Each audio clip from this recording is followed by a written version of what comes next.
яад баг.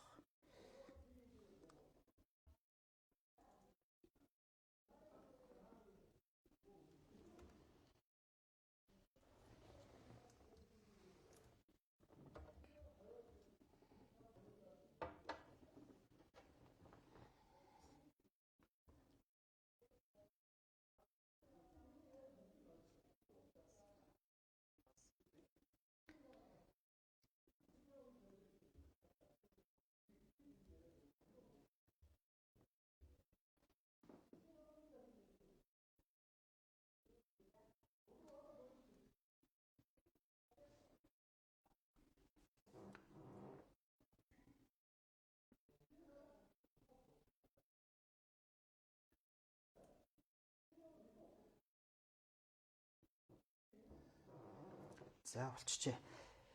За сайн байцгаана уу хүндэт үзэгчтэй. Та бүхэнд ороо мэнд хүргэе. Тэгэхээр манай тод мэдээний сайт. За өөрийнхөө үндсэн пэйжээр болон за хөгжүүлэгчтэй холбооны пэйжүүдээр манай шууд ярилцлага энхүү явах гэж байна. Тэгэхээр өнөөдрийн зочноор олон түмнэн бол цэнхэр үст цэрэн гэдгээрээ одоо танигдсан. За цэрэн долгор гэж энэ ирхэн хүн одоо манай студиуд хүрэлцэн ирсэн байна. За сайн байна уу? Сайн байна. За сайхан орой мэнд бүгдэд нь. За сайхан өгч байна. Сайхан өвлж байна. За. Би ингээд таныг бас студидд урьдаг шалтгаан нь бол хоёулаа бас нэг нийт нөгөө сайхан ярилцъя гэдэг. Одоо улс оронд ч одоо янз янзын юмнууд болж шүү дээ. Тэгээ ялангуяа одоо би бас таныг фэйсбүүкээр дагд юм байна. Тэгээ бас таны постуудыг бас уншиж суух юм. Тэгэхээр ер нь одоо та бас сүүлийн үед нэлээд хүмүүсээс шүмжлээд авлаа. Тэгэхээр ер нь танд ер нь хаалгаддаг хүн байна уу гэдгээс бас яриага хэлье. Гоё асуулт байна. Монголд ер нь Монгол улсаас ер нь хүнд чинь нэг юм нэг дуурай ачихмаар, хараад үлгэр жишээ авчихмаар нэг сайхан хүмүүс одоо хүүхэд байхад бид нэр тийм хүмүүс хөвгөлдөг байлаа шүү дээ. Ер нь одоо ингээд. За тэгээд яг өнөөдрийн ингээд өндөрлгөөс гэдэг юм өнөөдөр ингээд харах юм бол Монгол оронд ингээд нэг энэ ямар сайхан хүн бэ? Яг л энэ хүн шиг би хүн болох юмсан. Энэ ямар хайрламар хүндэлмэр хүн бэ гэдэг хүн надад одоо байхгүй. Үлгэр дураал авчаар хүн үү? Одоо энэ 3 сая хүн эсвэл байхгүй. За. Чамд байгаа маа ямар хүн байгаа? Гэхдээ надад яг би бодож исэн бас алгаа тий. Тэгтээ 3 сая хүн шүү дээ. Одоо манайх чинь Монгол улс. Монгол улсын 3.5 сая хүн ам дотроос ингээ харахад заяа. Ерөнхийдөө бид нар ямар хүмүүсийг үлгэр жишээ болгодог юм. За яг хоо ингээд ер нь олон нийтийн өмнө тийм ээ. Одоо сайхан дуулдаг, хуурдгаараа, ил байдгаараа урлагийнхан гэж л хардаг. Би бол ер нь багтаа кино жүжигчдийг их зураг цуглуулдаг, тэднийг сонирхдаг, тэдний тухай уншдаг юм хөвгт байсан бустай адил. Тэгээ амьдралыг таниад ирэх тусам, за тэгээд ер нь хүмүүсийг таниад ирэх тусам, за ялангуяа сүүлийн үед ингээд Монголд болж байгаа улс төрийн явдлуудыг ингээ хараад үүнтэй хамт урлагийнхан яаж зэрэгцэж явсан бэ гэхээр тийм ээ. Улс төрчид гэдэг нэг хэсэг ингээд энд нэг юм бид нар гоё нүүртэй юм, гоё зангаатай юм, гоё хэсэг хүмүүс байхад одоо тэр гоё хүмүүс чи дандаа муухай юм хийж ирсэн байна шүү дээ. Яг энэний сүүдэрт нь эсвэл далд дандаа урлагийнхан явж байгаа учраас би урлагийнхныг дэмждэг байхгүй юу. Тэгэхээр зэрэг дөнгөж сая миний өмнө одоо нэг урлагийн хүн ороод гарлаа шүү дээ тийм ээ. Энтэй холбож байгаа юм биш. Зүгээр энэ хамаатай юм биш. Ер нь надад Монголд шүтээд авах нэг ч хүн байхгүй. Одоо би энэ хүн шиг гоё болох юмсан. Энэ хүн шиг ийм дайчин зөрөгтэй болох юмсан. Энэ хүнээс ийм сайхан үлгэр жишээ авчих юмсан гэсэн хүн надад байхгүй. Тий. За ингээ хоёул ингээд бас асуултаа ингээ зэгстэй явах үднээс. Яг одоо ингээ яг таныг бол ингээ тэмцэгч гэж хэлэх үү? Эсвэл нийгэмд шүлүү одоо шүгэл үлээгч гэж хэлэх үү тийм үү? Одоо яг нийгэмд тийм хүмүүс ер нь амийн хичээдэг болсон байх шүү дээ хүмүүс чинь. За би л болж ивэл ер нь тэгээд байж ийдөө тий. Биелний хоолтой байвал одоо ингээд байж ийдөө гэд.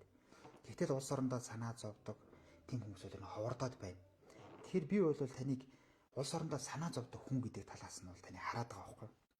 Тэгэхээр хоёулаа яг нэг зэгстэй хууднаас бол таны мууны шишний талаар бас нэг ярьжсэн тий. Яг ингээд олон удаа та ярилцлага өгсөн л дээ. Тэгтээ яг таныг товчхон хариулаа. Одоо тэр насан буян гэдэг байгаа тий. Насан буян биш, насан хэмлээ. Насан баяр шүү дээ. Тий. Тэгээд би юутай холбогдуулж ярих гэдэг нь хэрэг одоо өнөөдөр л одоо сан бол тий.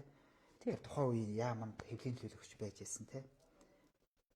Тий. Тэгэхээр та хоёрыг үздэг байв уу? Ер нь яадаг байв тухай? Үгүй энэ нараа юм юм. Монголчуудын маш олон өнөөдрийн болохгүй байгаа юм нүдэн дээр нь ил байсан юм. Одоо жишээ нь бид нэр айл гэр орноо нэг цэвэрлэдгүй улсууд энэ тэнд нь ингээд нэг бохор юм ингээд шигжээд ингээд магадгүй одоо янз бүрийн хорхоо нүдэнд үл үзэгдэх хорхоо шавж шигчсэнтэй адил Бид нар ч гэсэн арьс үс төсөө байхгүй бол одоо янз бүрийн бөөс шавжинд баригдагтай адилхан л байхгүй юу. Энэ нийгэм анханасаа янз бүрийн хорхоо шавжнуудын үүрийг засаад бэлдээд ингээд байхад хүмүүс бид нэр зөвхөн том юм харж байгаа ингээл эсвэл зөвхөн ширээн дээрх талхаа хараад энэ нийгмийн анзаараг байхгүй юу. Энийний хамгийн тод жишээ нь Мууны гаж урсгал Монголд 30 жил одоо ч гэсэн байж байгаа шүү дээ. Тэгэд энийг чинь би 16 онд энийг ярихад монголчууд эхлээд итгээгүү шүү дээ. Намайг энэ улс төрд орох гэж байна. Сенсац дэгдэх гэж байна. Нэг арчил гэдэг одоо айгуу сайхан арчилсан намынхны улс төрчдийн тэр тусмаа хамгийн цэвэрхэн байсан гант өмрийг харлуулах даалгавартаа гарч ирлээ гэдэг чсэн шүү дээ. Тэр чинь нэг боловсролын яамны сайд байсан. Боловсролын яамны сайд гант өмрийг харлуулахын тулд энэ хүн одоо Женко баталгаас даалгавар аваад гарч ирлээ гэдэг хардталт нь их. Тийм шүү дээ. Таныг Женкотой холбоодог шүү дээ. Тэр чинь угаасаа Женкотой холбож яж энэ хүний нэр хүндийг үнцэнгүй болгоно. Монголд бие даасан үзэл бодолтой хүн байх ёсгүй байхгүй юу? Энэ хүн бол аюултай хүн. Энэ хүн бол бусдад нөлөөлөх хүн. Тэгэхээр монголчууд ингээд над чиг бүгдөө бие даасан үзэлтэй ямар ч улс төрчийн өмнөөс тийм ээ чи ингээд хэлждэг. Тэ чамаг огт би тоохгүй ингээд хэлдэг болчих юм бол энэ улс төрчид чинь нэр хүндэг болчих хинч болчих шүү дээ. Бид нар тэгэхээр тэдний өмнө сүгдэж амьдрах хэвээр, тэдний гуйж амьдрах хэвээр. Одоо манайхны хэлдгээр хэвээр нэг тэр нөгөө ямар юм ин улын байна уу, бүксийн байна уу, долоож амьдрах хэвээр. Бид нар тийм тавилангаар амьдруулахын тулд өөрийн гэсэн бие даасан оюун ухаантай чадaltaй бусдаас хараад бус хүмүүс байх ёсгүй л байгаа байхгүй Монголд. За тэгэхээр тэр насан баярын тухай ярихад түрүүн тийм насан баяртай лодоо самбуучин насан баяр ган номер 2-ын сугны ус гэж хэлж байна. Тий, одоо би сугны ус биш гэж хэлнэ шүү дээ. Ай те тэднэрээ тижигдэж гарч ирсэн. Өнөөдөр би биш шүү. Зөв шүү. Тэгж хэлэхгүй яах юм. Өөр юу хэлэх юм бэ? Тийм ээ би гант өмрийн ус сугны усэ гэж хэлэх юм бол тэр хүн чи байхгүй болд юм байгаа үстэй. Энд чи тэгээд дэрэнд нь итгэж байгаа гол нь. Тэгээ яг зөвхөн одоо ингэж арьсан нам бол одоо засгийн газрыг хоцруулах тийм үү? Тэрэн дээр бол ялангуяа гант өмөр дарга бол үгүй гэж хэлнэ шүү дээ. Тийм. Тэгэхдээ лодо энэ хооронд юу үзүүл өгөх юм бол нодин нүүрсчдийн жагсаал гэж болсон шүү дээ. Тэгэхэд хиний нүүрсчдийг хэн өмөрсөн? Лодо самбал өмөрсөн шүү дээ. Яг энэ утгаараа юу гэж харагдаж байна гэхээр лодогийн цаана гант өмөр биш. Элбэг дорж дээрэс нь МСС аюул том нүүрсчдийн бүлэглэл байгаа л гэж харагдаж байна. За тэгвэл та засгийн газрын хоцруулах хайг бол эсрэг байна тий. Одоо ингэ хэд ярих. Ер нь шүү дээ. Лодод хэлсэн болохоос энэ засгийн газар хоцрох хэрэгтэй л гэж бодож байна. Бас уу? За. Гагцгүй лодо өөрөө хэлж байгаа шиг байгаа байхгүй юу? Нэгдүгürt энэ лодог дэмжснээр би оюун эрднийг тийм ээ одоо өмөрж байгаа хэрэг биш байхгүй юу? Оюун эрдэнэ гэж ямар шалдан банд гарч ирлээ. Одоо өнөөдөр яаж томорж ийн энэ залуу? Яагүй юм том байна те. Монгол улсаар тоглож штэ энэ залуу. Байн хятад руу гүйжчихвэл. Манай алтан хөрш гэж хуцаал. Эхнэрээ Лондонд л явуулаад. Би танд гадаад гэсэнс нэг юм асууч. Та хариулахгүй ч гэж болно шүү. Зүгээр нэг санаанд орлоо. Энэ манай нэг бас нэг сайд ярьж ирсэн. Манай Монгол улсад энэ гадаад нөхөртөө энэ бүсгүйчүүд их улс орны төлөйг санаа зовдөг болчихжээ. Монгол орны эдийн засгийн байдал, тусгаар тогтнолын байдлын төлөө их санаа зовдөг болчихжээ гэж. Тэгэхээр би таны гадаад нөхөртөө болохоор тийж асууж байгаа биш. Зүгээр ер нь нэг тэр үнцгийг нь харахад бол надад жоохон л эвгүй санагдаж байгаа. Одоо тавин гэрэл тий гойч юм ингээд хэлж шүү дээ. Их санаа зовоод шүү та нартай улс орны байдлын төлөө. Та тэр сонссон юм. Инх хамгаалан гэж нэг урвайсан, дорвайсан. Уруул нь унжсан юм уу? Тий. Зүгээр хэлэхэд байна шүү дээ юу. Гэхдээ нэгдүгürt яагаад болохгүй гэж.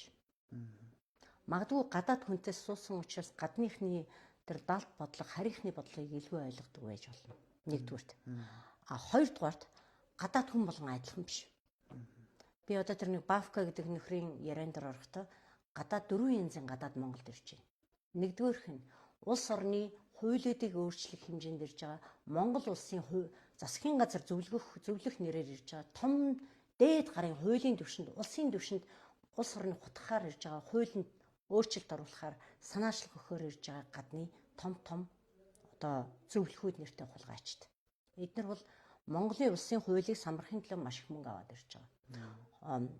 Тэгээд тэр нь бас банкны хүмүүс ирж байна. Хоёрдугаар том хулгайчид гэвэл уул уурхаад ажиллаж байгаа Монгол улсын уул усаар тоглож байгаа хулгайчид. Энэ дотор оюу толгой. Оюу толгой чи гадаад захирлууд нь бүгдөө л Монгол их нэртэй шүү дээ. Тийм үү?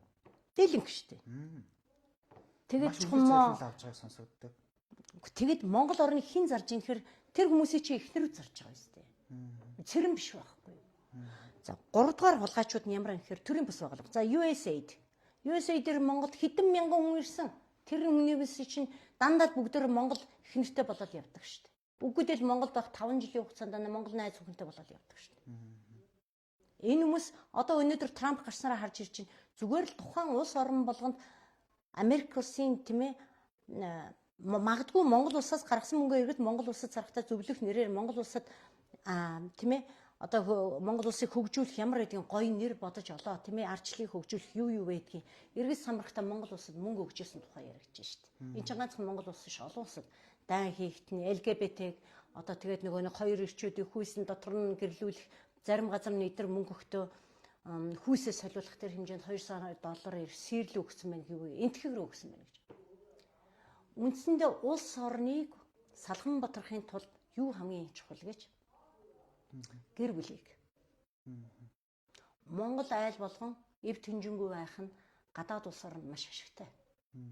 Тэр бодлого сүүлийн 30 жил маш амжилттай хэрэгжсэн. Тийм ч учраас одоо монголоор дүүрэн салцсан хүүхнүүд, архичин нөхрүүд нэг бол бүгдөө Солонгост явцсан.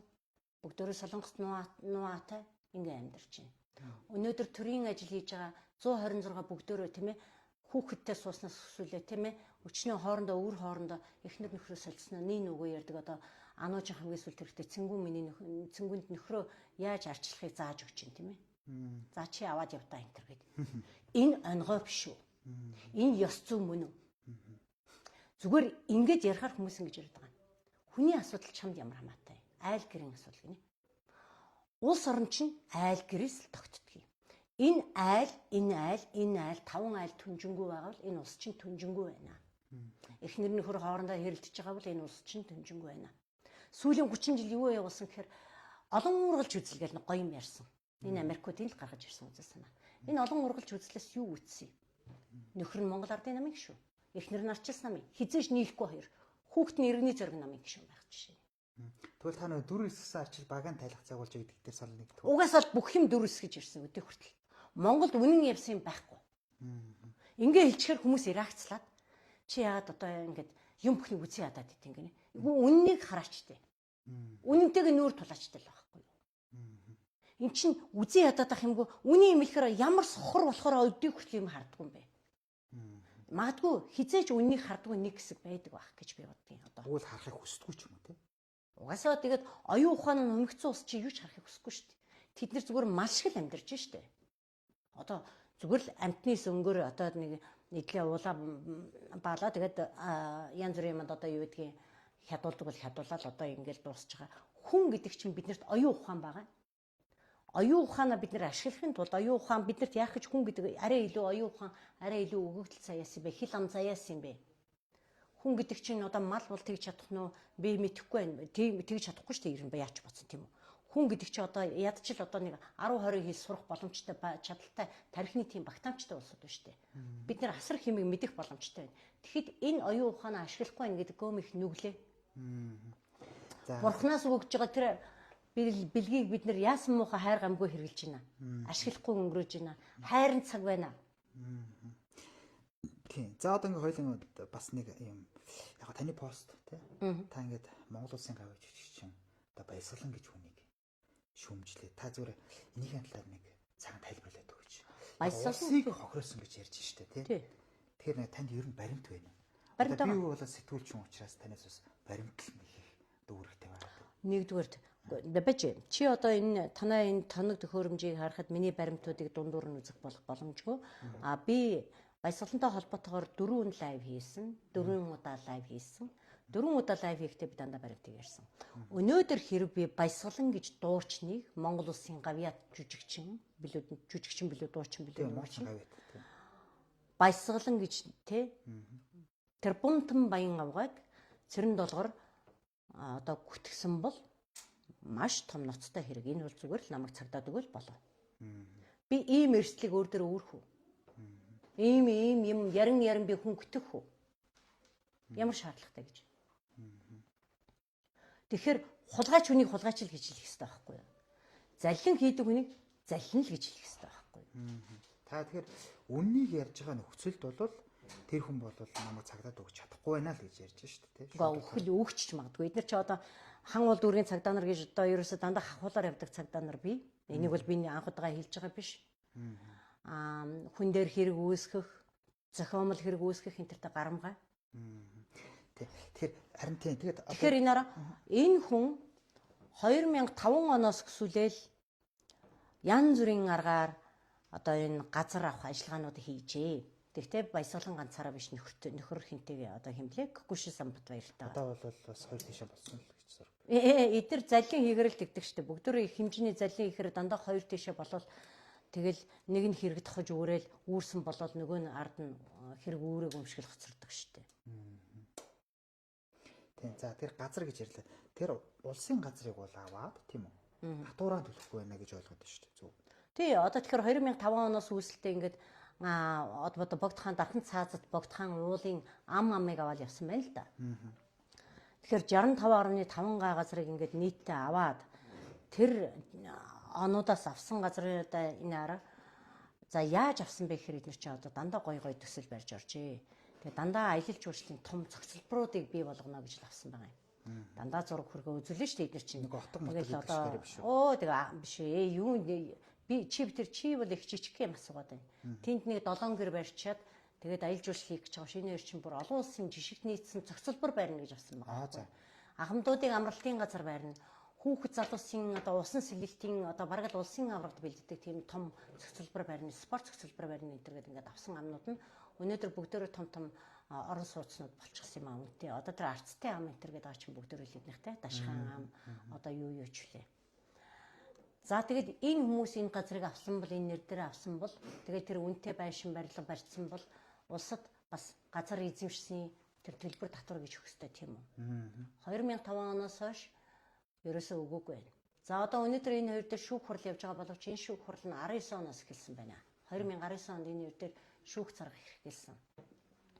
21 онд энэ хоёрыг Монгол улсын тийм Монголын төрд өртөө төр гэдэг чинь улс тийм үү? Улсад өртөө 28 тэрбум өгөх ёстой гэж шүүхийн шийдвэр гарч ижээ. Дараа нь энэ шүүхийн шийдвэрээр эдгээр чи эргэж буцаад энэ шийдвэрүүдийг үгүйсгүүлсэн байна. За тэгээ саяхан одоо 24 оны 8 сард болсон шүүх хурал дээр шүүгч Гамбат гэж хүн одоо хан улдурын шүүгч энэ тухай дурдаагүй байна. За эндээс би юу гэж үзэж байна вэхээр улсад өртөө юу өртөө гагцгүй энэ хоёр өрөө тийм ээ нуун дарахын тулд төлөхгүй тулд шүүхийг хахуулдчих магадлал шүүгчийг хахуулж явах магадлал аюун өндөр байна. Тийм учраас ард олон минь сэрэмжтэй бай. Танаа тэр хүүхдүүд чинь нэг нялхас мөнгөгүй байна гин улс нь тий одоо мөнгөгүй болчиход байна гин. Тэгвэл мөнгө байна. Захын нэг дуучны харманд нь 28 тэрбум чинь байна. Ингэж хэлэх нь одоо буруу юу? Тий. Тэгэхээр 28 тэрбумыг тодтогох юм. Энэ зүгээр татварт хоримтлагдсан мөнгө л 28 тэрбум. Тий. Энэ тэгтээ биш тий чи газрын хэмжээг асар их хэмжээний газар ярьж байна. Харин тийм би их том одоо саяхан эдгээр Сакура гэдэг нэг сургууль нээсэн мэсэн гэл сүртэй юм болж байсан шүү дээ хэдэн жилийн өмнө. Тэр Сакура сургуулиас сая Арчилсан намын дарга Эрдэнэт зарсан сурагтай байна. Энийг одоо тэр цагдаа нарын шалганы үз Эрдэнэ авахдаа 70 тэрбумаар авсан сурагтай байна. Энийг цагдаа шалганы үз. За тэгэд би ингээд өнөөдөр ирэхээс өмнө би энэ open data тэрлүү ороод харж байгаа юм. Наад хоёр чи их залтай л гоё л доо. Хулгайчдад биднэрт байхгүй юм байдаг. Чи тэр ингээ алмаараа л ингээ яриад би чамд ингээд чадлаараа яриа чи миний амыг ангаагаад очроо олохгүй ээжэл эдгээр яаж нэг заллин маструудын хийдэг үйлдэл чи супер штэ. Энэ хоёр тэрнээс хойш яасан бэ гэхээр энэ газрынхаа өнгүүдийг хувиргацсан. Энэ газруудаа өнгийг хувиргаад одоо эдгээр чинь open data дээр ороход ихэнх газруудынх нь юмнууд нь зарагдсан байна. Одоо бодвол ингээд зарцсан чинь тэ нөгөө татварынхаа өрнөөс тэ татварын өртөөний өчөж байгаа юм уу эсвэл тэрний нэг одоо татварыг нэг аргалж байгаа юм уу ийм байна. Өнөөдөр одоо Нямбатар сайд чинь нэг юм гаргаад байна шүү дээ. Одоо Нямбатар сайд байсан Нямбатар чинь тэ машины татвараа төлөхгүй бол одоо яахгүй гэл ингээл тэ. Одоо эргэн хүн ганц машинтай байх юм уу ганц ямби прүстэй байх тэрнийхээ татварыг төлөхгүй бол та нар яаж ийнэ? Яг тэр тэгвэл энээр уулын амыг дархан цаазтай газрынхаа богд уул амыг амаар нь авчихад тэрнийхээ татварыг төлөхгүй байх гэдэг чинь энэ чинь улсыг хохирож байгаа биш юм уу? өмчлөгчийн газар тэр байгаа Тий. шүү дээ. Тэгээд хүмүүс ингэж байгаа. Батбаярынхан л хийсэн гэмт тэрэг бах. Тэр одоо баясгалын хийгээг байх гэвэл. Тэгвэл баясгалан чи яах гэж гар үсэг зураад яваад байсан. Та нарын нэрэн тэгээ судалж үзөө. Тэр чинь судалж үзээд байх. Би шүүхийн материал дэлгэсэн шүү дээ миний лайвнууд дээр. Шүүхийн материал дэлгэхэд би сая чамаар бэрч ирэхдээ өөр газараас ирлээ л дээ. Тэгээд шүүхийн материал дэлгэж яхад тэрэн дээр чинь гэрчийн мэдүүлэг гэдэг нь хар мянган юм байгаа шүү дээ. Одоо маргааш 9 цагт хан уулдург дээр баясгалан Кокушусан Болормоо Цэрэн дорж нарын шүүх хуралтай. Цэрэн дорж гэдэг хүний шүүх хурлыг хойшлуулж өгөөч гэж хүсэлт гаргасан. За баясгалан сая нэг баахан хөдөөгөр явж худлаа үнэн баахан ард түмэндээ хайртай хүн дүүрс гэж явлаа. Ард түмэндээ хайртай дуучин байсан бол энэ улсыг хохирлгүй болох хэрэгтэй болохоос худлаа үнэн тайзан дээр гарчаа наа гэдэг шаардлага байхгүй байхгүй. Уйлж ирээл дуулна, жүжиглж ирээл дуулна. Одоо дуучдад хууртгаа болил даа. Манай Монголын ард түмэн. Дуунд уярдаг байж болно. Бас нэг хүний мөн чанар, дотоод мөн чанар, дотоод сэтгэлийн гүн рүү нь харж сурал та. Алийн болгон тайсныг гэрэлт хуурдах юм тийм биз дээ. Тий. Тэгэхээр яг эрхэм дуучин маань бол яг эрхэм биш хулгайч дуучин. За. Зүгээр ингээ хэлэх хүмүүс хийдэг юм л да. Гэхдээ бид нэр эрхэм гэдэг үгийг ч гэсэн эрхэмлэх хэрэгтэй болж байгаа. Монгол хэл дэндүү гамгүй болж байгаа. Дур зоргоороо ярьж байна тий. Тий. Заллинг бол заллин л гэж хэлнэ. Тэрнээс эрхэм хүн гэдэг чинь эрхэм хүн байхгүй юу? Би бол хизээч одоо ийм хулгайч хүнийг заллин хүнийг эрхэм хүндэт гэдэг үг хэлэхгүй. Тий. Тэгэхээр одоо ингээд хоёулаа ингээд ярихад за одоо яг тэр нөхөртөөгөө ингээд одоо ажиллаж амьдраад ч юм уу ингээд явж тий. За одоо энэ ингээд гэр бүл гэдэг юм дээр заавал хоёулаа л хариуцлага хүлээчих юм шиг зүгээр миний хувьд ингээд санагдаад байна л да. Зөвхөн чи одоо харалтай. Манай улсын чинь том заллингуудын ганц арган штэ. Бүлэг хэрэг болохгүй тул хоёулаа салчдаг. Эхнэр нь хөрөнгийн аваад үлддэг цаана үлдэх аргууд нь штэ. Эсвэл нөхөр нь ч юм уу. Тэгэл нэг хэрэг үүрсэн болоод ингээл явж байгаа хэрэг үзэндэг штэ. Монголчууд хулгайгаа дийлэхгүй байна. Хулгай заллингийн хэрэгэ бид нар энэ хулгайчид заллингуудаас болоод Монгол улс чинь өөрөө туйлдаад байна штэ. Яагаад ядарч байгаа хүчээ ойлгохгүй юм бэ? Тэтгэврийн 650 мянган төгрөг авдаг тэр олон хөгшчүүд нь өнөөдөр цагаан сараа тэмдэглэж чадахгүй ядруухан зутруухан явж хах зүгээр ард түмнээс тэмээ дээл мэйл хандвар аваад явж байгаа иймэрхүү дуучин нэртэй гуйлагчин гудна. Хитэн тэр бумаар нь идээд улсаа хохирож иж болдго юм уу? Тийм. За ойлголаа. Тэгээд би бас танаас нэг бас л яхаа үзэгчд сонирхолтой байх хүнээс та ер нь жинкот уулзч байв уу? Нэг удаа уулзсан. Тэр нь шүү дээ тийм ээ. 17 онд мөнх баясгаламжил яриад миний өмгөөлөгчөөс нь туяа цэцэгч яриад хинч яриад уянгач яриад тэгэл чухам нэг офшорын хэрэгээ араас явсан хэрэгийг чухам нэг баттуулагч нь ерөнхийлөгч болоод 18-нд уулзсан биш. Ерөнхийлөгч болсны дараа юм шүү дээ. Тий, ерөнхийлөгч болсныгаа дараа. За. Би тэгжил ганцлаа. Тэгээд чухам уулзуулдаг юм болоод нэг байгаль орчны төлөв хуульчдын холбоо буюу намайг Швейцар руу авч явсан. Би орчуулагчийг хийгээд гэрчийг хийгээд бүх юмд ингээм хамт явсан. Тэр холбооны туяа цэцэг бид төрийн ордонд чухам ерөнхийлөгчтэй уулзах гэж байгаа. Гэхдээ энэ хувийнхаа постн дээр бол их одоохондоо битгий бичээрэй гэсэн. Би ерөөсөө бичээгүй.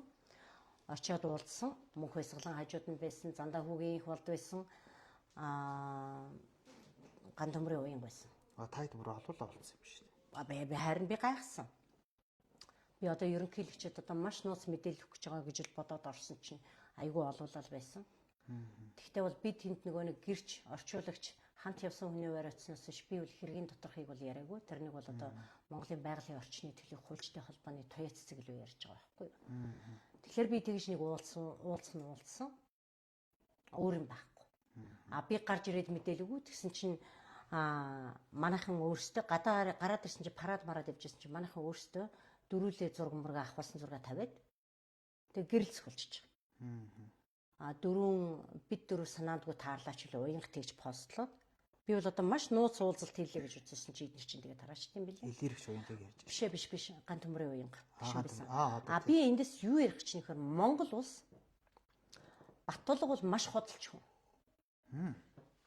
Батулга ерөнхийлөгч Би болохдоо таныг амлаж мартах юм байсан. болоо гэж бодлоо. Сая. Үгүй шүү дээ. Батулга ерөнхийлөгч болохдоос амлаж байсан амлалтыг санаж байна уу? 17 онд офшорыг гаднаас оруулж. Тийм. Шүгэл үлээгчдийг хамгаалах хууль батлуулна гэсэн байхгүй. Аль нь ч бүтээгүй. Дээрээс нь офшорын мөнгийг гаднаас оруулж ирнэ гэхтэн л хэвээр хүмүүс за сүү буталдын араас нь нөгөө мөнх хасгалын яваалстаа алаад өгөх юм байна даа л гэж бодсон. Орж ирээгүй. Монголд тэр үед орж ирсэн Батулгыг ерөнхийлөгч байхад орж ирсэн ганцхан офшорын мөнгө байгаа миний мэдэх. Тэр бол одоо энэ улсын их хурлын гишүүн байгаа Борхүүгийн дэлгэр сайхны мөнгө. Тэр нөхөр баяр цогтыг 2009 онд Монгол улсын сангийн сайд байхад дансанд нь Швейцарт нээсэн дансанд нь 8.9 сая доллар ч үлээ, евро ч үлээ. Одоо тэр чинь доллараар нэг яригдаад, еврогоор нэг яригдаад, франкаар нэг яригдаад ахаар өөрчлөлтүүд үдээ. Хэмжээний анх доллар хийсэн. Баяр цагт хөөрхөн юу гэж ярьсан? Би нэг сая доллараа сая төгрөгөө марцсан гэж сүйдэн сая доллар болсон. Тэр үед би энэ тухай туяа цэцэг эгчтэй тэр туяа цэцэгтэй явах нэг ч хүн зоригтой сэтгүүлч, хилтэй сэтгүүлч, улс төрийн мэдлэгтэй сэтгүүлч, виз авчдаг сэтгүүлч байхгүй байсан учраас би хамт явсан юм. Би тэр хүнд бол асар том нөмөр нөлөө болсон гэж бодож байгаа. Тийм ч учраас шүүхтэр эднэр ялсан. Монгол улс ялсан. Монгол улс ялсан учраас харин Монголд энийг нэг ч хэвлэл мэдээлээгүй. Харин дэлгэр сайхан энийг тэр ногоон билүү цэнхэр үстэй хүн худлаа ярьсан гэж 2020 оны 6 сарын 22-нд төрийн ордон дотроос бүх хэвлэлээр мэдээлсэн. Би энийг цагдаад өгсөн, цагдаа энэ хэрэг хэрэгсэхгүй болгосон. Өөрөөр хэлбэл эргэн хүнийг бүтээж штт болд юм уу? Таны нэг гавтаа олчдаг чи хэзээ вэ? Тэр чинь одоо нодним хүүхэд цаг хугацаа чи ямар хурдан өнгөрч байгаа юм бэ? Энд ч одоо 23 оны 4 сараас шүү дээ. Тэр чинь 3 сар, 4 сар, 5 сар, 6 сар, 6 сар лавл 3-4 сар зүүсэн. Ийш тийш явахгүй тий. 6 сар ч зүүлээ. Одоо мартаж. За тий. За энэ асуудалтай холбогдоод би танаас нэг юм асууя. Энэ хууль зүйн сайд алтан гэрэл одоо хөрөнгө одоо үнэлтгүйгээр хөрөнгөсөн бол хуваана гэж тий. Энэ ясаа маш зөв. Хуулийн төсөл. Та энэ хуулийн төсөл агуулгын хувьд бол дэмжиж байна. Дэмжих ёстой шүү дээ. Дэмжих ёстой тий. Монгол улсад хизээнээс баячууд гэж байсан юм. За чи бол одоо харьцангуй залуу хөлт болохоор мэдхгүй бүгд л баян байсан байх гэж боддог байж магадгүй. Одоо танаа энэ зураглаач хөлт бол одоо бүгдөө л хизээнсийн баян хүмүүс байсан байх гэж бодлож магадгүй. Энэ өнөөдрийн баяжсан хүмүүс чинь бүгдөө л 30 жилийн өмнөөс л өлөв дөлөв хийж ин хувьчил нэрээр тэр одоо барууны даалгавраар Монгол улсын төрийн өмчид бүх юмыг тийм ээ үгүй өрн таран хийж тэндээс нэг жоохон хусан олж долоож зарим нь өнгүүдүүлж авч ингээл янз бүр улсаар гал өнөөдрийн энэ баялагийг бүтээсэн өнөөдрийн баялаг бүтээсэн биш баялаг бүтээсэн мэт харагч байгаа том хулгайчууд шүү дээ. Монголд угаасаа одоо бүр тийм ээ удмын баян тайж гаралтай гэсэн хүмүүс 90-д онд байгаагүй л байхгүй юу? Бүгд нэг гарнаас гэсэн тийм. Тэгээд өнөөдрийн сүү буталд гэж байгаа тийм ээ. Энд чинь зүгээр Чингис Туршид болыг $80,000 авцсан гэж ярьдэн шүү дээ. Та бас нэгс үзчихсэн шүү дээ. Үгүй нэг хинтээ үзээд тах явах та. Энийн хулгай чи ил шүү дээ. Эний чи одоо тэр юунаас заамраас тэр Брокголд гэж гаргасан тэр хэдэн мянган тонн алт Монгол улсаас татваргүйгээр гаргасныг чинь тухайн үед нь ягтлан хийжсэн тэр хүмүүс нь илчлээд бараагүй шүү дээ. Ер нь бол хөөрхөдөө тэгэл ихэнх одоо сүү ботолд мэтийн хулгайчууд яагаад хулгайч болдог вэ гэвэл ихэнхдээ шуналтай ихнэр л ардна байгаа шүү дээ. Чамайг ихнэр чи өдөр болгон шөрөвтэй яаж мөнгө олохыг зааж өгöd байвал тийм ээ ямар ч хэрэг хөдөлгөн шүү дээ. Би тэгэхээр Монголын өнөөдрийн энэ их хулгайнуудыг одоо энээрээ манай улсад хууль мойл нь их хэцүү ах шиг юм л да. Элбэг дөржийг бол одоо элбэг дөржч байна уу энэ хулгайчуудыг цэгцлэх амархан шүү дээ. Гэр бүл нь бүгдөө энд байна. Сайхан бэлэг өнөөдөр Монголд ирэхгүй Монголоос цугчид байна. Гэтэл сайхан бэлгийн эхнэр нь жидүүгээс мөнгө тэрбум метрээр нь аваад одоо тэр нөгөө нэг Шангрила дотор байгаа байгаль нэртэй үнэтэй дэлгүүрийн тэр үнэтэй гоёлч бэлгийг л хийсэн шүү дээ. Тэгэхээр энэ араа одоо тэр байгалийн ямиг авах айгүй хэцүү. Би хулгайчд мөнгө оруулаад байгаа шүү дээ. Арай доромжлуулж байгаа үстэй. Тэгэхээр яахаар сайхан бэлэг тэнд амин хүний нутагт очиж шигтчихэд Монголыг доромжлоод ээж болдог. Эхнэр нь яахаар Монголын ядуу ард түмэн дээр бизнесээ хийгээд яваад ээж болдیں۔ Тэгэхээр хулгайч хүмүүс л энэ хуулийг эсэргүүцсэн. Энэ хууль бол хэрэгжих юм бол Монголд тэр нэг ганц тулггүй хэлдэг шиг 200 хүн шууд тарихгүй болно. Гэтэл энэ бүхнийхээ бүр эртнээс бэлдээд элбэгдэрч мэтнэ одоо тиймээ цаазгүй болгох хуулиа хийцэн л байхгүй. Өнөөдөр Орос Хятад хоёр шиг зүгээр жишгээр нь явах тал ерөөсөө эдгээр чинь газрын гаваас барьж ирэл цаазлаа шүү дээ. Элбэгдэрч бол Монгол улсад амьдрах ирэхгүй. Гэтэл тэрний хүүхдүүд нь одоо чи санаж байгаа элбэгдэрч чинь 5 хүүхэдтэй гэж ярьдаг байлгүй да. Дээрээс нь тэрний өргөж авсан гээд одоо 20-30 юм л байсан шүү дээ. Тэр хүүхдүүдийн нэр нь хаана вэ? Тэр хүүхдүүд хаана амьдарч байна? Гэтэ одоо тэгээд ирж чадахгүй цухтаагаал яваад байгаа юм шиг л. Тэгээд тэр хүүхдүүд нь Монголд гутгаал явж байгаа юу? Тэр нодингийн дэлбэрсэн дашванжлын дэлбэрэлтийн тэнд элбэгдэрчийн хүү явж байсан шүү дээ. Тэр хүүхдтэйгээ тэр залуу өнөөдөр хэрэг хэрэгсэхгүй болол явчлаа шүү дээ. Шүүхээр. Та өдөр бас их ноцтой юм байл шүү дээ. Тэр чинь баримтаар байгаа юм. Би чамд зүгээр ингээд юм чалчих дуртайдаа ярьж байгаа биш шүү дээ. Энд чинь дандаа л баримт нь гараад байгаа юмнууд шүү дээ. Тий. За тэр яхаа би одоо ойл ингээд дараа нь нэг өөр юм ярина. Зүгээр би зүгээр энэ дунд нэг хавчуулаад нэг юм танаас сууч. Та юу найдгүй. Одоо та бол ингээд төрсөн өндөрлгүүд тийм үү? Шүмжлий гэсэн юм бол ингээд хинээс ч юм яахгүй шууд хэлж штэ. Үгүй ер нь яг явахаар би айх хэвээр. Хулгайч гэж хэлснэг л би айх хэвээр юм. Та бол иргэн хүн. Нөгөөдөл чинь бол эрх мэдэлтэй мөнгөтэй өрхтэй хүмүүс байгаад байгаа шүү. Тэдний мөнгө хоосон чанар юм. Тэд нар маргааш хэм болохыг хинж мэдэхгүй. Ер нь далд ертөнц гэж байдаг шүү дээ. Эдгээр намайг хоржиж болно, намайг цагдаагаар чангалж болно. Тэгтээ би чи 2016 оноос хойш би цагдаагаар явсан шүү дээ. Байнга дугадаг, байнга байцаалдаг. Харин тий дарамттай биш шүү. Гэхдээ тэр чин дарамт шүү дээ. Тэр чин дарамтын нэг хэлбэр шүү дээ. Одоо таны шоронд орж үзлээ, гав зөөж үзлээ. Одоо намайг хүмүүс арай гэж ашигуд дуугаа олж байгаа байх гэж бодож байна. Тэгэд бол та мохгүй яваад байна тий. Үгүй энэ улс орн чинь дуугүй байх аргаалга. Би харин дуугүй байж чадж байгаа улсуудыг гайхдаг байхгүй. Яасан хувай хичээсэн, яасан ийм богинохон бодолтой улсууд нь өнөөдөр улс орныхоо төлөө дуурдаг юм бэ? Ураанаар хордоод удахгүй бүгдөө өхөл рүүгээ явах гэж дуурайд босоод ирэх зориг байхгүй байх гэдэг бол арчаагүй шинж. Хүн байсны ч хэрэг байхгүй. За тэгээ баярлалаа. Ингээд та бүтрийн лайв одоо ингээд та бүтрийн ярьж байгаа учраас маш ингээд хурдан ингээд цаг явж байна л та. Тэгээ хоёулаа ингээд бас сүүлийнхээ асуултууд руу ингээд оръё. Би танаас нэг урааныг асууна гэдэг угаасаа ингээд яасан та бас санийхаа яриан дээр цугсхан ярьчлаа. Монгол улс урааныг ашиглах нь зөв биш юм уу? Одоо энэ 3 дахь шүршийн бодлого дээргээд ярьж шээ. Одоо Францтаас манайх хэрэг ялла шээ. Тэгэхээр бол уранд бол хүмүүс заах уран бол мэдээж хортой. Одоо энэ дэдэм хийнэ тэрэг зөндөө юм ярьсан тий. Тэгэхээр та энэ тал дээр таны байр суурь бол ашиглах хэрэггүй гэсэн байр суурьтай байна уу? Урааныг ашиглаад тэгээд хөгжсөн Африкийн орнуудаас чинь нэрлэгдэх.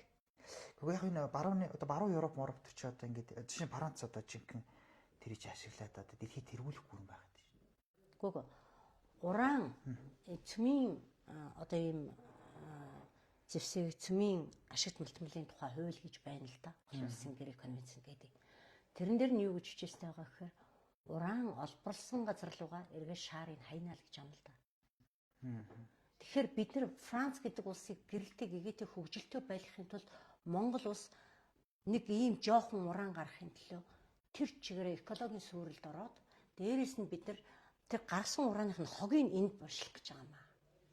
Тэр хогийн одоо Чернобылийн тийм ээ Японы туршлагаас харахад станик тэг сая жилээрээ байж идэг хүн хордуулах чанартай гэсэн тийм юм ярьж байна. Энд чинь би ярьж байгаа болов? Гэрийн дээр байгаа юм болов? Тэр чинь ерөөсөө олон улсын грек конвенцтай тодорхой байдаг юм. Өөрөөр хэлбэл Монгол улс урааныг ингээ холборлоод өгсөн бол шаарыг бид нар өөрсдөө эндээ шингээх ёстой гэж. Тэгэхээр яахаар бид нар тийшээ гэрэл гээгээ өгчөхөд өөрсдөө хог шаараа энд авч үлддэг юм. Энэ чинь олон улсын грек конвенцтай байгаа юм. Энийг манай Монголын дебилүүд мэдэхгүй байв гэж үтэй. Тэгвэл яах гэж байгаа юм?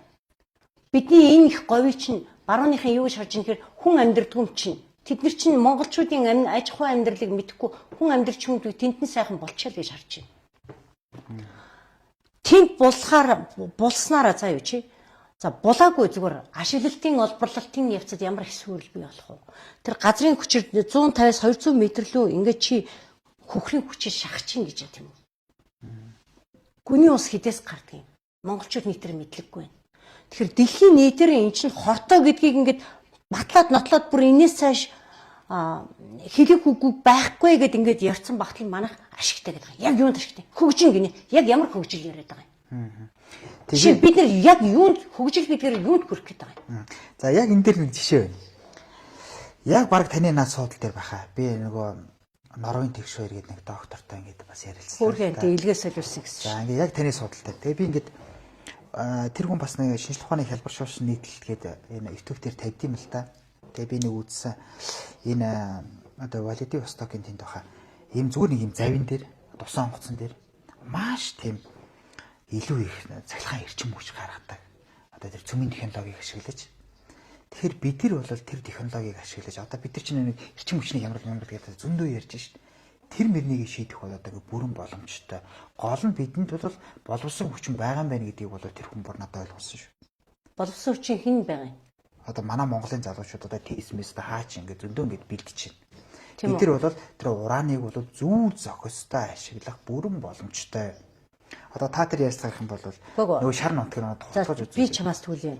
Чи тэр хүн одоо тэгш баяр үлээ тэр нэг мутацид орцсон амтын зайлуул ингэж яриад шүү дээ.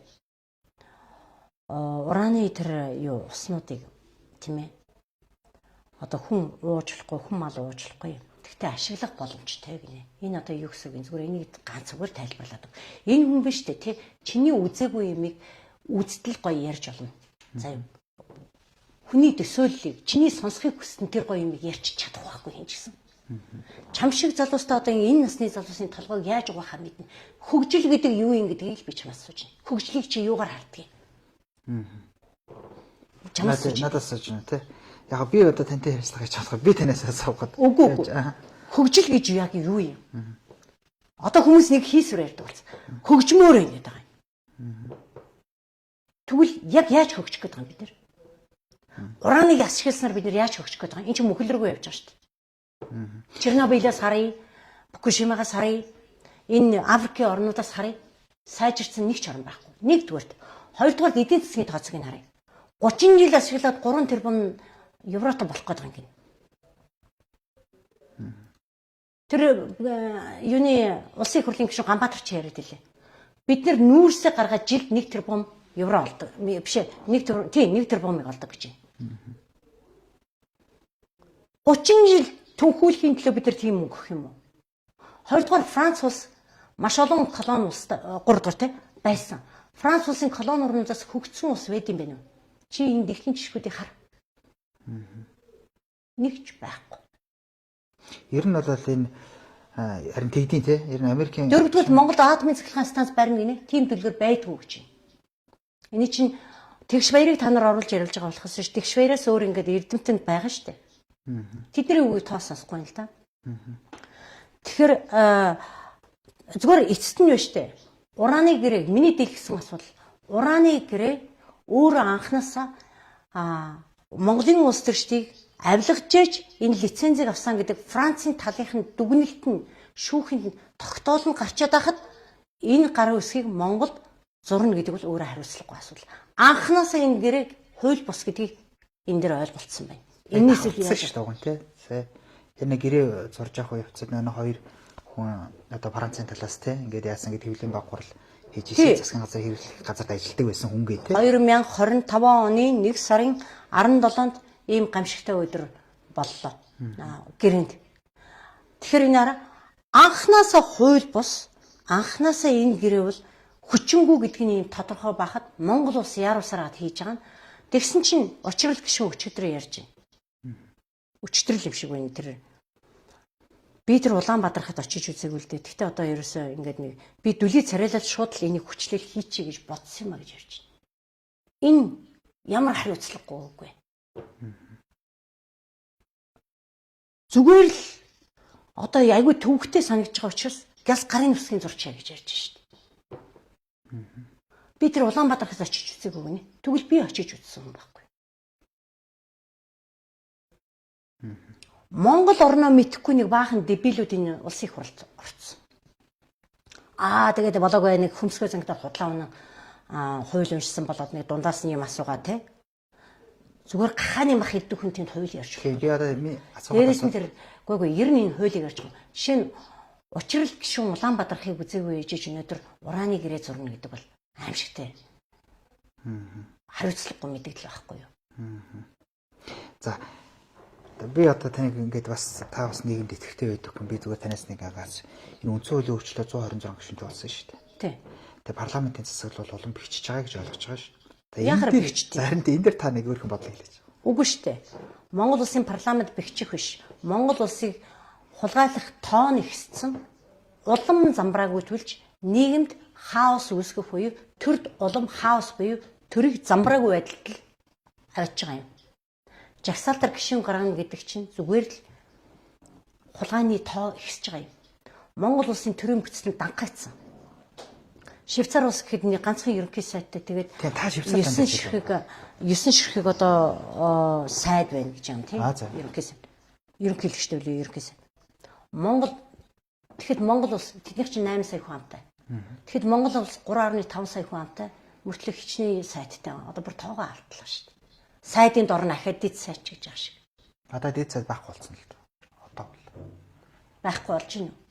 Одоо энээр эдгээр ерөөсө өдөр болгон нэг шин юм хийн. Ингэсээр хад яадаг гэж бидний санах хой болоод бидний энэ тарих ажиллагаа байдаг байхгүй. Энэ бүхний зориудаар хийдэг. Эн чинь нийгмийг хөөсрүүлж, нийгмийг замбраагүй байдалд орхирч байгаа төрийн өөрийнх нь ажил. Одоо өөрөөр хэлбэл бид нэр төрийг шүүмжлэх харахгүй болж шít. Бид өнгөс эдит сайд гэхэд чи шууд байхгүй болсон гэж хэлж. Тэгээ наа чиг ингээд эдит сайд гэж ярьж байгаа усад тэнгүү дараа нь үгэн дээр тоглолт хийх юм шít. Тэгэхээр ингээд нийгмийг бүр юм утгагүй, замбраагүй, хариуцах эзэнгүй болгож байгаа байхгүй юу? Уул нь ардын хянан шалгах хороо гэж байх хэрэгтэй Монгол улсад. Байсан. Одоо байхгүй. Одоо өнөөдөр социализм үе биш. Тэр бол хамгийн зөв систем байсан байна. Өнөөдөр энэ одоо хариуцлагагүй мэдээлэлүүд хийж байгаа улсын их хурлын гишүүдийг буулгах тогтолцоо нь алга байна. Уул нь энийг хянан шалгаад эднэрийг унагадаг ардын одоо хянан шалгах хороо байх хэрэгтэй байхгүй. Тэгэхээр яхаа бид нар нэг арчлаас ухарна гэж л хин тэгжилж байгаа юм. Тэ. Арчлаас ухарна гэж хин хэлж байгаа юм. Хариуцлагагүй нийгэмд хин ч юу ч хийж болно. Тэгэхээр зөвхөн энэ хүмүүст хариуцлага тооцоод тогтолцоо ажиллуулах гэсэн чинь арчлаас ухарна гэж ярьж байгаа юм. Тийм. Ямар утгаар? Гэхдээ яг юм л дээ. Бид нар ч нөө парламентын засаглалтаагаа явж байгаа гэж би түрүүнд хэллээ шүү дээ. Тэгэд одоо энэ социализмд байсан одоо энэ нэг хүний эрх мэрх. Чиний тарих маш сайн угаагдчих. За тэгж. Хүний эрх гэж ярих юм бол хариуцлага ярих хэрэгтэй байхгүй. Хариуцлага гэж ярих юм бол бид нар өөрсдийнхөө сонгоод гаргасан энэ олон дебилийг шалгах хэрэгтэй байхгүй. Энэ хулгайчууд араар чиний араар ингээд нууцаар канап дараад чамаг өнөөдөр өвхөл рүү явуулах юм ажил хийж хат бид нар хариуцлага ярьж чадахгүй сууна. Тэсэн мөртөө тэрнийг арчлаас ухрах гэдэг хамаа гэдээ айж ин гэдэг чинь энэ шиг тарих угаалт байхгүй. За зэрэг чи ойлголоо. За ингээд та бүхэн ингээд ярилцлага бас өндөрлөгдөж шаанчаа. Гэхдээ хамгийн сүүлийн асуултыг би танаас асууя. Та тэгтээ товчхон хариулаад өгөөрэй. Хүмүүс одоо их бүлэглэл гэж ярьдаг болсон байна шүү дээ. Тэрний бүлэглэлийн хүн, энэний бүлэглэлийн хүн Монголын төрийг ер нь бүлэглүүд удирдах чинь. Альсвал том компаниуд удирдах чинь тий. Тэр том компанийнхаар, энэ том компанийнхаар ийм сайдтай, ийм улсын хурлын гишүүнтэй гэдэг. Тэгэхээр энэ бол нийгэм зүгээр бодтой болсон зүйл үү? За энэ бол яг хинхэн бодтой болсон гэж байна. Тэгэхээр энэ дээр таны байр суурь ямар байдаг? Энэ даалтгаар гэж ярьж шít бас. Бодтой. Одоо энэ хамгийн сүүлийн жишээгээд гэрэг тааварч гэх шиг тийм ээ. Нөгөөдгөө Шангрилаач гэх шиг тийм. Угаасаа бодтой. Монголын төрийн хэсэг бүлэг хулгайчид 90-д оноос хойш хулгай хийсэн хулгайчид хамтарч байгаа. 90-д онд Баяр цагт байсан. Тэр хулгайч байна уу? Байна. Элбэгдэрч хулгайч байсан. Баяр хулгайч байсан. Мөнх чулууны зоригт хулгайч байсан. Одоо тий хин хүүдээ тий Жинко Баталга байсан. Гэхдээ энэ нөгөө арай өөр төрлийн хулгайч юм шиг айгу тийм хүмүүс болохоор ганцаарчлсан тоглолт хийдэг гэж ярьдаг. Гэхдээ энэ хулгайч байсан уу? Байсан. 90-д оноос л эдгээр чинь хулгай хийж хэлсэн шүү дээ. За эдгээр чинь хэсэг бүксэд энэ хулгай хийцгээсэн. Яваандаа энэ хулгайчдад нэг л юм байна. Ямар сонирхол байна гэж Хармаагаа түнтэл гэсэн юм. Тэр нь хоёулаа энийг өгсөж хулгай хийгээд хоёулаа 50 40 ингээ хулгай хийлээ 33 хулгай хийлээ. Эдгээр чинь яванда бүлэг болгол эхэлж байгаа. За эдгээр чинь хулгай эхлээд үйлдвэрөөд энэ тентхийн одоо Монгол улсын үйлдвэрөө тэдний төмрийг зарах марах ийм ганцхан манзаг дээр нэгжсэн бол томшир одоо Монгол улсын уулыг ухдаг боллоо ус. Тийм ээ Монгол улсын стратегийн ордуудыг одоо хулгайлдаг болж шít. Тэр хулгайлсны нэг жишээ тэр МСС-ийн төсвөлд яригадаад байгаа жишээ. МСС ганцаараа хулгайлаагүй Апугийнхын холбогч, Петровисийн холбогч ингээд олон газрууд нийлж байгаа болтой байна тийм үү. Хэрэг томрон тэр чинь нэгээр хулгай. Тэгэхээр эдгээр чинь нийлээд бүлэглэж байгаа л хулгай гэдэг юм чинь бүлэглэл болж байна да. Дараа нь эдгээр чинь улс төрт хүмүүсээ гаргахтаа дандаа нэг болоод эхэлж байна. Дараа нь бүгд эдгээр биенийхээ хулгай мэддэг. А чи эдгэрний чинь тэгсэн шүү. Тийм учраас өнөөдөр Монголын улс төрт эдгээр чинь тийм ээ одоо нэг нь ерөнхийлөгч болчгоор те биенээ барьцаалдаг. Тэгэл биенээс юмаа дээр мэддэг. Чи нэг нааш нь өгөхгүй бол инглээд тэглээ. Нэг жил яваад байгаа шүү. Тэгээд ерөөсөө яг өнөөдөр элбэгдэржиг шоронд хийж чадахгүй байгаа юм. Тохиролцоо хийж байна. За чи энийг өгч. Өгчүүл тэгээд яг явж л бай. Бүгд биенийхээ хулгайг мэдчихэв. Энийг ард түмэн л мэдэхгүй. Эцэст нь яаж нөхөр Монгол улс ямар баян юм бэ? Энэ хулгайчуудыг үр хөвгттэй, нууц амрагтай, одоо тэр элдв хүүхдүүдтэй, тийм ээ хичнээн улс оронд амьдрах орд хаштай ингээд тижээгэл идэг эцэст нь яаж нэг Монголын ард түмэн ядуурал идэг. Одоо тэгэхээр өнөөдрийн энэ засгийн газар байх ёстой гэвэл байх ёсгүй. Энэ хулгайчд байх ёстой гэвэл байх ёсгүй. Их хурлгүйгээр Монгол улс их хурлын тараад Монгол улс 6 сар байхад Монгол оршин тогтно. Хуулийн байж байгаа юм чи хэрэгжүүлэгч агентлаг гэдэг нь буюу одоо Монгол улсын тийм ээ хуулийн шүүх нь гол хуулийн байгууллагууд ажиллаж чинь их хурлгүй байж болно шүү дээ. Ягаад? Бүрийн эрх дээд байгуулах шүү дээ. Улс хурл. Тэд нар яг юу хийж байгаа юм? Чивтэрд нөлөөлөх юу хийж байгаа юм? Өнөөдөр тэнд хүүхдээ шатаад өглөөхэд тэд нар яг юу хийж байгаа юм? Худлаа өнөө хооронд арай л хууль болчихж байгаа нэртэй коноп хулгаагаар дараал байж байгаа шүү дээ. Тэр Цэдэв Дамбын оюун гэр шиг хулгайч шиг ингээл дараал байж байгаа шүү дээ. За баярлалаа. За би тэгээд бас нэг танаас нэг та зүгээр нэг хоёр үгээр хариулаад өгчөөрэй. За тэгвэл танд энэ улс төрд нэг таалагддаг юм байна уу? Нэг хэрэгэтэй нэг энэ л нэг гайгүй юм ярьсан юм да гэдэг. Монголын улс төрд одоогийн улс төрчдөөс байхгүй. Харин зүгээр далд эрдэнэ суугаад та ядаж нэг ч хүнийг нэрлэж чадахгүй. Байхгүй. Бүгд хулгайч. Бүгд хулгайч. Та ямар нэгэн намын гишүүн үү? Биш. За баярлалаа. За ингээд таны ажилд амжилт хүсье. Хамгийн гол нь шүгэл үлээгч гэдэг. Одоо сүүлийн үед бол их шүгэл үлээгчийн хууль мөөлгөд бас гарсан шүү. Тэгэхгүй ямар юм гарсан юм. За тэгэхээр таны ажилд амжилт хүсье. За тэгээд бит хоёрын ингээд ярилцах хугацаа их маш хурдан явж байгаа учраас одоо та ингээ харж байгаа. Би өгөн танаас ингээ зөндөө асуулт байна. Харин их юм бичсэн мэ. Тийм. Гэхдээ одоо ингээд үнэхээр бид хэдний нэг цаг хугацааг хязгаартай учраас энэ хүрээд өндөрлөе. Тэг магадгүй дараа нь ингээд дахиад уулзах гэж үгүйсэхгүй. За ингээ баярлалаа танд. За баярлалаа. За баярлалаа хүндэт үзэгчтэй. Тэгэхээр манай тод мэдээ одоо шууд ярилцлага үүгээр өндөрлөж байна. Тэгэхээр манайх үндсэн пэйжээр болон хөгжүүлэгчдийн холбооны пэйжүүдээр давхар цацагдлаа. Ингээд тод мэдээ сэтгүүлч билүүтэй байлаа. Баярлалаа.